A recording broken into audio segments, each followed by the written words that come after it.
வணக்கம் நண்பர்களே. இன்றைக்கி தோசை சாம்பார் இந்த காம்பினேஷன் எல்லாருக்கும் ரொம்பவே பிடிச்சிருக்கிறோம்.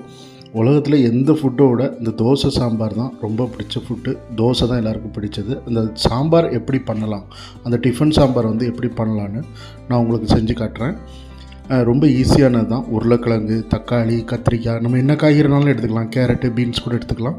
நான் இன்றைக்கி கத்திரிக்காய், உருளைக்கிழங்கு, தக்காளி, வெங்காயம், பச்சை மிளகாய் உழவு எடுத்துகிட்டு நல்லா பொடிசாக கட் பண்ணிவிட்டு நம்ம குக்கரில் வச்சு வேக வைக்க போகிறோம். அது கூடவே பருப்பு எல்லாமே போட்டு ஒன் பார்ட் சாம்பார் மாதிரியே பண்ணலாம். ஆனால் லாஸ்ட்டில் ஒரு தாளிப்பு மட்டும் கொடுக்க போகிறோம், வேறு ஒன்றும் இல்லை. அதில் கூடவே கொஞ்சோண்டு கடலெண்ணெய், நான் கடலெண்ணெய் சேர்க்குறேன். நீங்கள் என்னென்னாலும் சேர்த்துக்கோங்க. கடலெண்ணெய் கொஞ்சோண்டு நம்ம சேர்த்துட்டு அதுக்கப்புறம் மிளகாத்தப்பொடி, மல்லிப்பொடி, அப்புறம் மஞ்சள் பொடி, அப்புறம் உப்பு, இது எல்லாமே சேர்த்துட்டு பருப்பு, சிறுபருப்பு தான் மெயின் டிஃபன் சாம்பாருக்கு. சிறுபருப்பு நல்லாயிருக்கும். எல்லாத்தையும் போட்டுட்டு நல்ல ஒரு 5 விசில் விடலாம். 5 விசில் விட்டோம்னா நல்லா குழஞ்சிரும். அதுக்கப்புறம் ஒரு தாளிப்பு கொடுக்கலாம். தாளிப்புக்கும் ஒரு தக்காளி, ஒரு வெங்காயம் வச்சு கடுகு, வெந்தயம், சீரகம் இதெல்லாம் போட்டுட்டு இந்த வெங்காயம், தக்காளி எல்லாம் போட்டுட்டு இந்த குக்கரில் நம்ம பாயில் பண்ணி வச்சுருக்கிற அந்த சாம்பாரை எடுத்து நம்ம இப்போ அதில் கலக்க போகிறோம். கலக்கிட்டோம்னா சாம்பார் ரெடி ஆயிரும். அதுக்கப்புறம் தோசை விட்டு நம்ம சாப்பிட வேண்டியதான், வேறு எதுவுமே கிடையாது. ரொம்ப ஈஸியான டிஷ்ஷு, எல்லா பேச்சுலர்ஸும் பண்ணக்கூடிய ஒரு டிஷ்ஷு. ரொம்ப ஈஸியாக பண்ணிடலாம். இதுக்கு தாளிப்பு லாஸ்ட்டில், இந்த தாளிப்பு ரொம்ப முக்கியம். அதுதான் நல்ல மணமும் சுவையும் கொடுக்கும்.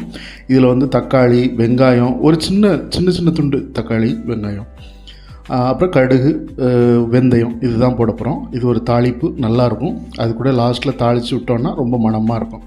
ஸோ தோசை சாம்பார் ரொம்ப பெஸ்ட்டு காம்பினேஷன். உலகத்திலே எல்லாருக்கும் பிடிச்ச ஃபுட்டு இட்லிக்கு அடுத்தால தோசை தான் எல்லாருக்கும் ரொம்ப பிடிக்கும். இப்போ தோசைக்கான மாவும் நம்ம பக்குவமாக வந்திருக்குது. ஸோ இந்த மாவு வச்சு நான் தோசை பண்ண போகிறேன். தோசை பண்ணி நம்ம இன்றைக்கி சாம்பார் வச்சு சாப்பிட போகிறோம். டிஃபன் சாம்பார் ரெடி ஆகிடுச்சு. இந்த டிஃபன் சாம்பார் செய்கிறது ரொம்ப ஈஸிங்க. நம்ம யார்கிட்டையும் நம்ம ரொம்ப போய் ஹெல்ப்புக்கு கேட்க வேண்டாம். குக்கரில் வச்சுட்டோன்னா முடிஞ்சு போச்சு, அவ்வளோதான். ஸோ இன்றைக்கி சாம்பார் மணக்க ரெடி ஆகிடுச்சு. அருமையான டிஃபன் சாம்பார் எல்லாருமே செஞ்சு பாருங்கள். ஏதாவது டவுட்ஸ் இருந்ததுன்னா கமெண்ட்ஸில் கேளுங்க, நான் சொல்கிறேன். இதுதான் ரெசிபி. தோசையும் சாம்பாரும் அருமையான இந்த உணவை கொடுத்ததுக்கு நம்ம கடவுளுக்கு நன்றி செலுத்துவோம். நன்றி. நான் உங்களை மீண்டும் அடுத்த வீடியோவில் பார்க்குறேன். நன்றி, வணக்கம்.